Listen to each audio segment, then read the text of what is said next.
Welcome people, this is UPSC Connect. So let us understand what is ethics, integrity and aptitude as a paper for civil service examination. Well, it's a very important subject and we can also say that it's a mini optional paper for us because ये subject GS paper 4 है और अकेले ही 250 number या 250 marks carry करता है. So natural सी बात है, it is a mini optional और साथ ही साथ अगर हम इसकी तैयारी बहुत अच्छे से करते हैं so it can be proved as the minds of number for us.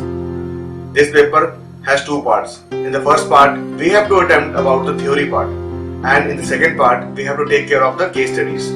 जो पहला पार्ट है उसके अंदर हमें थ्योरी को पढ़ना पड़ता है और जो सेकंड पार्ट है उसके अंदर हमें केस स्टडीज को करना पड़ता है. जो थ्योरी है उसके अंदर हम महात्मा गांधी, टॉल्स्टॉय, एरिस्टोटल जैसे थिंकर्स को पढ़ते हैं, हम एथिक्स को पढ़ते हैं, एथिकल डिलेमा को देखते हैं, इमोशन इंटेलिजेंस को पढ़ते हैं, आपके एप्टीट्यूड को पढ़ते हैं, इंटीग्रिटी के लेवल्स को पढ़ते हैं और भी ऐसी कई सारी चीजें पढ़ते हैं जो कि एक बहुत ही इम्पोर्टेंट एक नेसेसरी एलिमेंट हो चुका है आज के डेट में सिविल सर्विस के अंदर. इसके लिए हम कई सारे सोर्सेस को लेते हैं, उसके बाद ही जो है हम इसको पूरे सब्जेक्ट को एज ए टोटलिटी हम कवर कर पाते हैं. और रही बात केस स्टडीज की, केस स्टडीज के अंदर आपको एक ऐसी सिचुएशन दे दी जाएगी जहां पे आपको उस केस को सॉल्व करना होगा by keeping all the things of part 1 that is theory part, उसको अपहोल्ड करते हुए सारी चीजों को बहुत अच्छे से आपको एग्जीक्यूट करना होगा.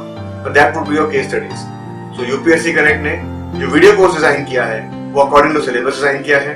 बहुत अच्छे ग्राफिक्स, बहुत अच्छी वीडियोस, बहुत अच्छे मल्टीमीडिया टेक्निक का यूज किया गया है जिससे आपके लिए ये पेपर बहुत आसान हो जाए और आप इसके अंदर बहुत ही अच्छे मार्क्स को फेच कर पाए. सो आइए शुरुआत करते हैं इस पेपर की.